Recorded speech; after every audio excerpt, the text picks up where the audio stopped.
Tadi kata bupati itu, Ustaz, untuk apa bangun di situ?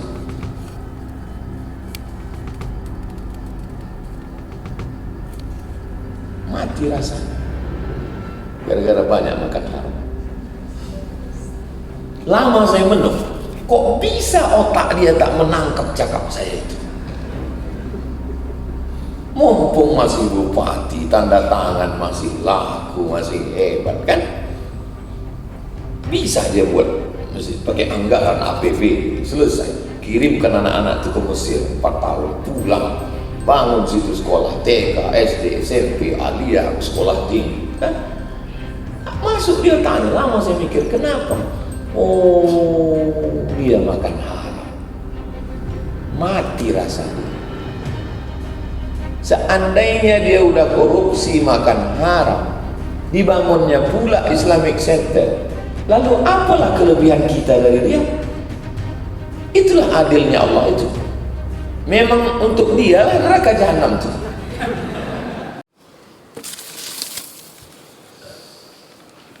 Bolehkah Ustadz jelaskan pelajaran nasihat ulama yang bisa kita ambil dari kehidupan Imam Al-Hasan Al-Basri, terutama dalam menatah hati dan tazkiyatun nafs? Ada spesialis dalam bidang fikih, hukum halal, haram, makruh, mubah, sunat. Ada spesialis dalam bidang akidah. Ada spesialis dalam bidang qalbu, tazkiyatun nafs.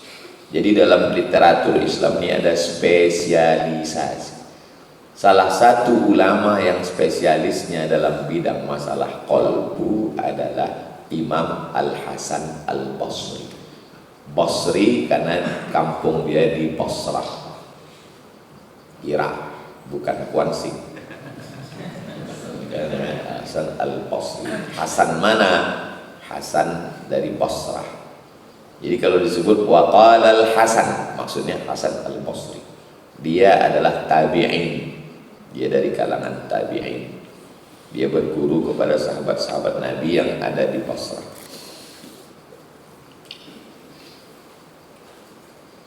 Suatu ketika dia sakit, datang tetangganya menjenguk dia.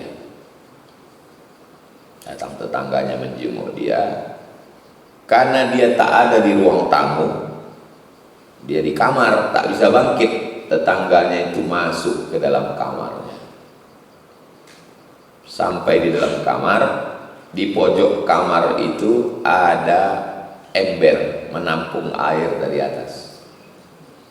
Karena rumah mereka di gunung.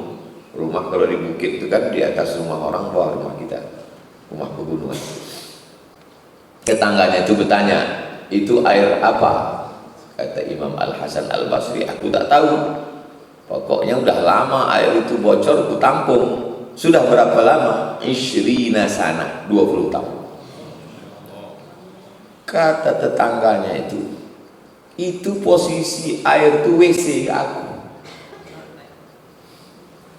Apa yang mengajarkan kau untuk tidak pernah mengamuk, marah, komplain selama 20 tahun?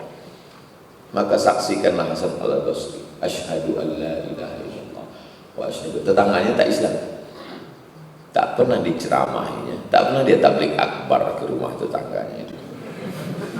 Tetangganya itu masuk Islam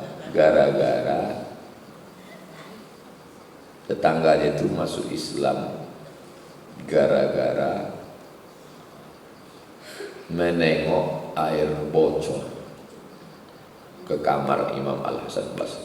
Kira-kira orang yang bisa menahan marah sampai 20 tahun itu kan orang yang udah selesai dengan hati. Kita ini banyak belum selesai kita dengan diri kita ini. Dia udah tak dipandangnya lagi itu. Dia udah memandang macam mana lah agaknya perasaan dia nengok air bocor itu. Dia tidak menengok itu dari rumah siapa, tapi dia memandang bahwa yang punya rumah itu adalah makhluk yang diciptakan Allah untuk menguji aku. Pandangannya itu udah pandangan hakikat itu. Hakikat itu hak kebenaran datang dari Allah. Allah menciptakan makhluk ini, didekatkannya dia dengan aku, dibocorkannya WC-nya ke kamar aku untuk menguji aku. Itu saya mencakapkannya sanggup, tapi mengamalnya tidak sanggup.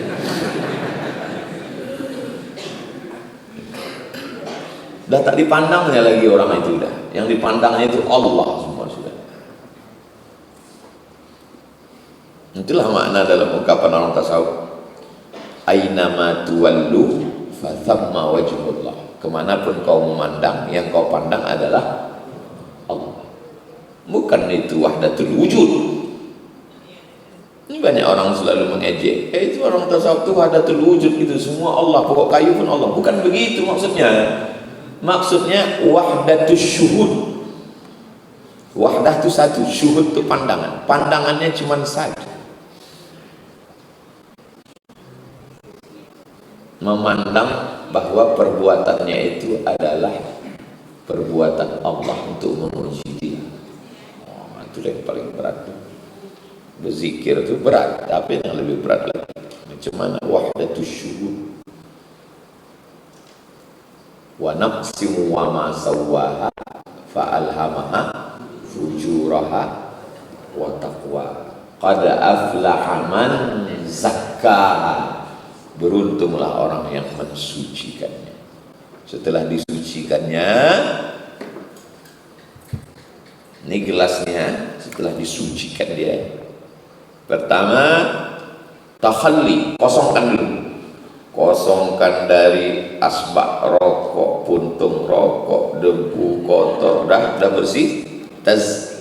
Takhalli sudah bersih, tazkiyah suci. Habis itu baru tahalli, barulah diisi dia dengan zikir, diisi dengan qanaah, diisi dengan tawadhu, diisi dengan ridha, diisi dengan tawakal. Setelah diisi, barulah diminum. Kenapa tak terasa minumannya nikmat? Karena airnya kotor. Air zam-zam suci, bersih, dituangkan ke cawan yang kotor. Pas diminum, bau-bau rokok zam-zam kau ini. Bukan zam-zamnya bau rokok, tapi cawannya kotor. Bersihkan dulu cawannya. Gimana rasanya Ustaz? Bau mama lemon. Belum dibilas, bersihkan, bersih semua dah, barulah dituang air zam-zam. Setelah dituang air zam-zam, barulah diminum, barulah dia. Gimana rasanya Ustaz? Rasa air zam-zam. Apakah rasa air zam-zam yang saya minum dengan air zam-zam yang antum minum sama? Rasa tak bisa diceritakan. Bagaimana menceritakan rasa? Botolnya sama, sumurnya sama, diminum oleh orang yang sama. Tak bisa lagi bercerita macam mana rasanya, hanya saling mengangguk saja. Puncak daripada rasa tak bisa diceritakan. Puncak dari kerinduan adalah air mata. Bahasa yang paling bisa mewakili kerinduan adalah air mata. Makanya orang kalau sudah terlampau rindu, kalau ada orang yang puluh, aku rindu kali sama kau, belum. Tapi kalau sudah berjumpa, melelehkan air mata. Bahasa yang paling fasih mewakili kerinduan adalah air mata. Puncak dari kasih sayang tak berbunyi dan tak bersuara. Imam Al-Hasan Al-Basri, tazkiyatun nafs, pensucian hati. Saya bekerja di hotel bintang 5. Apakah gaji saya halal? Karena di hotel ada jual wine, ada miras, ada tamu-tamu yang tak mahram. Da'ma yaribuka ila ma la yaribuka. tinggalkanlah sesuatu yang meragukanmu kepada sesuatu yang tak meragukan. Syubhat bercampur antara halal dan haram. Kalau ada pekerjaan yang lain, walaupun gajinya tak sebesar bintang 5 ini, tapi lebih bersih, sama-sama security. Satu lagi security di bank syariah, BSI, Bank Muamalat, Bank Riau Kepri. Satu lagi security di hotel bintang 5. Kadang-kadang khamar ada di situ, kita diam nengok orang minum khamar. Kadang-kadang tamunya kainnya belum selesai dijahit, kadang kurang kainnya, mau tak ditengok awak security. Security memang tugasnya menengok, kalau tak kita tengok berarti makan gaji buta. Jadi kalau ada kerja lain, bahayanya syubhat ini adalah mematikan rasa. Orang kalau terlalu banyak minum gula, mati rasa. Gula itu mengentalkan darah. Kalau darahnya kental, kebas. Jadi kalau sering kebas ujung jari, itu karena terlalu banyak gula. Gula itu mematikan rasa. Syubhat itu juga mematikan rasa qalbu. Udah tak ada rasanya lagi. Mendengar khutbah, ceramah, tausiah, tak ada rasanya. Berarti antum sudah kena gula. Apapun cakap orang, not responding, itu berarti sudah kena gula itu. Ada orang mendengar ceramah sampai acara zikir muhasabah malam iktikaf, ya Allah, dia pula heran ya, kenapa ya? Udah mati rasa itu. Bahaya gula mematikan rasa yang nampak. Sedangkan syubhat ini, kalau kita tak ada rasa nikmat dalam sembahyang, tak ada nikmat baca Quran, tak ada nikmat berzikir, tak ada nikmat mengaji, berarti kita sudah mati rasa. Habis gosok gigi, disuruh mencicipi gulai. Kenapa lidah ini tidak normal?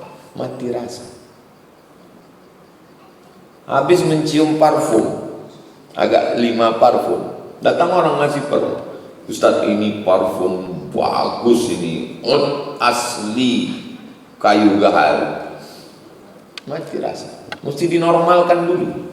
Macam mana menormalkannya? Menghirup kopi. Hirup kopi, baru normal balik. Jangan sampai mati rasa. Salah satu yang menghilangkan rasa ini adalah karena makan syubhat. Bapak bangun masjid di sini, orang Aceh nanti mau pergi ke Palembang lewat di sini, Pak. Orang Jawa nanti mau pergi ke Medan lewat juga di sini, lintas timur ini, Pak. Mumpung Bapak masih punya kekuasaan, bangunlah masjid di sini, Pak. Selesai Ustadz tadi ceramah, dikumpulkan ya semua camat sama kepala dinas, kepala badan, kepala kantor. Disangka Ustadz tuh mau meletakkan batu pertama Islamic Center tadi. Apa kata dia ke kepala dinas sama kepala kantor?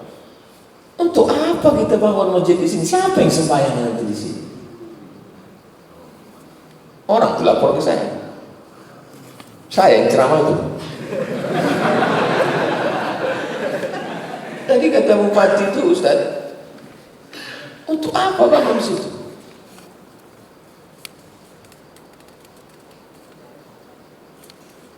Mati rasa, gara-gara banyak makan haram.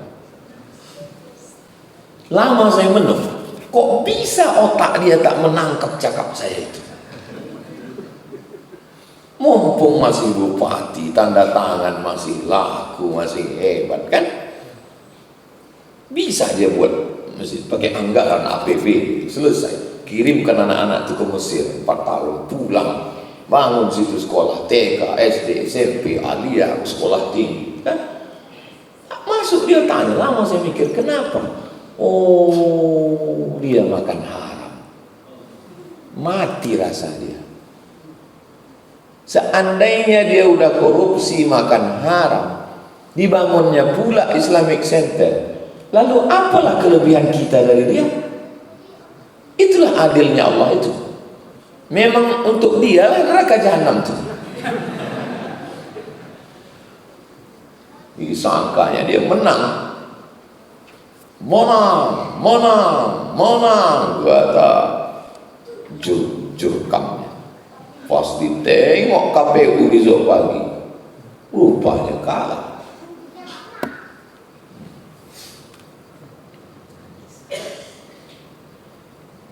Itulah, makan haram itu mematikan rasa. Ada tanda meninggal orang alim, orang soleh itu Pak Ustadz. Harinya diantaranya hari Jumat, selamat dia dari azab kubur. Waktu meninggal alal jabin, jabin itu di atas nih, jabin jub, berkeringat, berpeluh, ada macam keringat. Kenapa berkeringat? Berkeringat itu karena malu. Kenapa dia malu?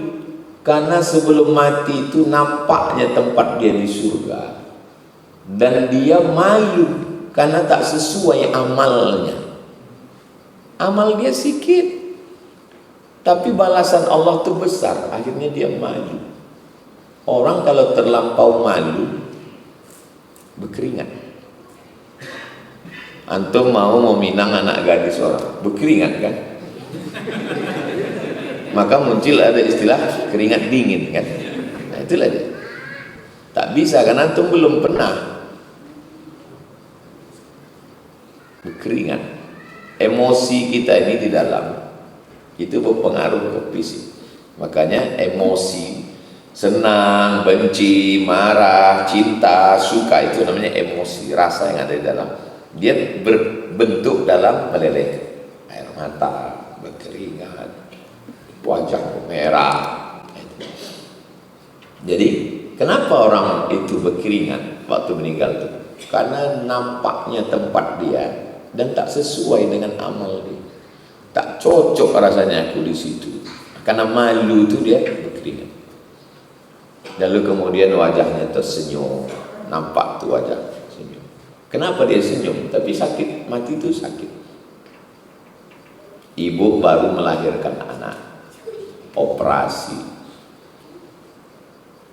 baru melahirkan anak normal. Ditanya orang, bayinya berapa kilo? 4 kilo. Kalian beli beras 4 kilo, bayangkan 4 kilo itu keluar. Pas dibawakan bayinya sama bidan itu, senyum atau merengut? Senyum. Begitulah lebih kurang ilustrasi orang yang mati itu. Kenapa orang mati itu senyum? Katanya mati itu sakit, kok senyum dia? Sama juga dibalik, katanya melahirkan itu sakit, kenapa ibu itu senyum? Karena cintanya mengalahkan sakit. Kan koyak dagingnya, tapi menengok anak senyum. Pernah ada orang melahirkannya gara-gara kawin.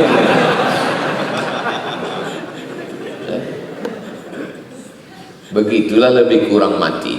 Kenapa orang mati itu tersenyum? Karena dia menengok tempatnya. Maka disebut dia dengan syahid. Syahid artinya menengok. Syahid itu dia menengok. Sebelum malaikat itu mencabut, dikepakkan sayap, nampaknya tempat dia. Bayangkan nampak kita, tempat kita dekat dengan Nabi di surga itu. Oh Allah. Apa tak senyum dia? Sakitnya ada, cuma terkalahkan oleh rasa senang. mana yang utama bagi seorang? Sholat berjamaah di masjid atau di rumah berjamaah bersama istri?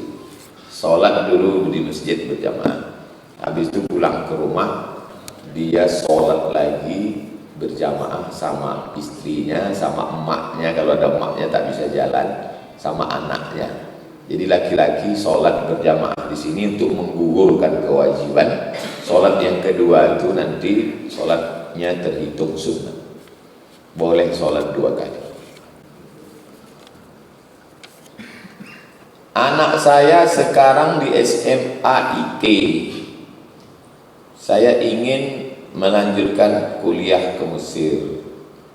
Apakah anak kami mampu langkah-langkah untuk bisa ke Mesir?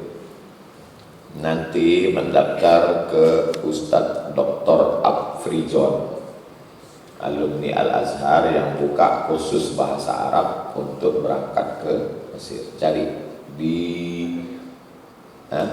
Cipta Karya Dr. Afrizon. Mudah-mudahan tahun depan dia bisa berangkat ke Mesir, insyaallah.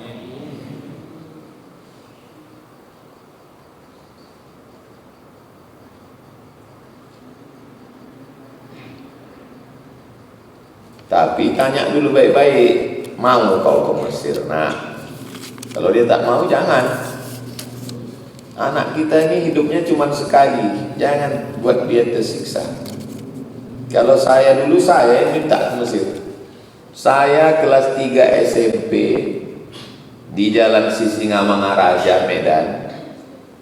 Habis sholat subuh, saya tahu ada namanya Syekh Jalaluddin Abdul Muttalib, Imam Masjid Raya, yang selalu memberangkatkan orang ke Mesir. Kalau mau ke Mesir sama dia, habis sholat subuh, datang saya ke rumah Syekh. Dia wakil rektor Al-Wasliyah. Syekh Jalaluddin, ya, aku mau ke Mesir. Kelas 3 SMP. Seandainya ada sekarang anak kelas 3 SMP tiba-tiba habis subuh ke saya, bilang aku mau ke Mesir, saya pun mungkin terkejut. Begitulah terkejutnya dia nengok saya waktu itu. Kelas berapa kau? Aku kelas 3, Syekh. Sekolah kau lagi? Jadi memang saya mau kelas 3 SMP. Sekolah kau lagi? Udah tamat saya sekolah aliyah, baru saya ikut tes. Makanya saya heran sekarang banyak anak-anak pondok pas ditanya, kau mau kemana? Belum tahu, Ustaz. Ada dibawa Pak Mahmud 10 orang anak ke rumah. Tolong berikan pembekalan, Ustaz. Saya tanya, kau mau kemana? Enggak tahu. Kemana? Enggak tahu. Pulang lain semua. Saya suruh pulang semua. Daripada naik setan pun nengok kalian. Tak tahu dia mau kemana, udah tamat pondok. Apakah sah jual beli yang anak kecil belum balik kalau barang-barangnya itu remeh-temeh, beli balon, beli bakso bakar, sah. Tapi kalau dia jual tanah depan mall SKA, anak umur 5 tahun, dari mana kau? Saya baru aja akad, Pak. Akad apa? Itu tanah depan mall SKA, jadi tidak sah. Karena dia belum punya namanya ahliyatut tasarruf. Dia belum punya kepakaran, keahlian untuk mendistribusikan harta. Jadi anak kecil jual beli yang barang remeh-temeh sah. Tapi kalau untuk barang-barang yang besar, maka perlu kepada walinya yang mengurusnya sampai dia akil balik. Fa in anastum minhum rusydan fadfa'u ilaihim amwalahum. Misalnya saya mengurus harta anak yatim. Ustaz, ini ada anak yatim, ayahnya meninggal, kebun sawitnya 50 hektar. Anak kecil nih jangan dikasih, nanti dijualnya. maka diserahkanlah kepada saya sebagai wasi penerima wasiat. Sampai kapan? Wa batalul yatama hatta idza balagun nikah. Anak yatim ini kau urus sampai dia usia nikah, sampai dia akil baligh. Kalau dia sudah usia nikah, sudah baligh, fa in anastum minhum rusydan fadfa'u ilaihim amwalahum. Kalau dia sudah akil baligh, dia sudah punya kecakapan, keahlian untuk mengurus harta ini, fadfa'u ilaihim, balikkanlah hartanya ke dia.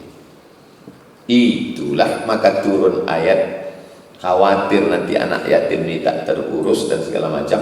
Fankihu ma tawalakum minan nisa, nikahilah maknya. Di ayat ini, ayat poligami itu terkait dengan ayat masna wa sulasa wa ruba'. Kau ngurus anak yatim, ya khawatir ini terjadi macam-macam, kau nikahi emaknya supaya anaknya terurus. Fa in khiftum, tapi kalau kau takut, fawahidah. Makanya orang yang bininya satu itu berarti orang yang takut. Ayat bukan saya ini, ayat Quran.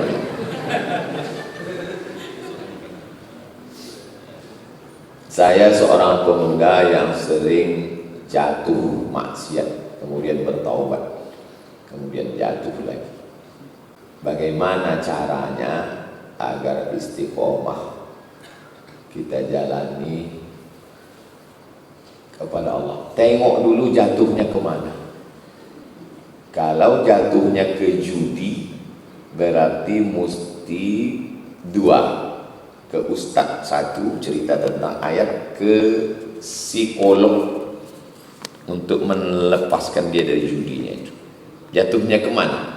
Jatuhnya ke sabu. Kalau ke sabu, berarti mesti disekolahkan di BNN, Badan Narkotika Nasional. Tak bisa pakai ruqyah.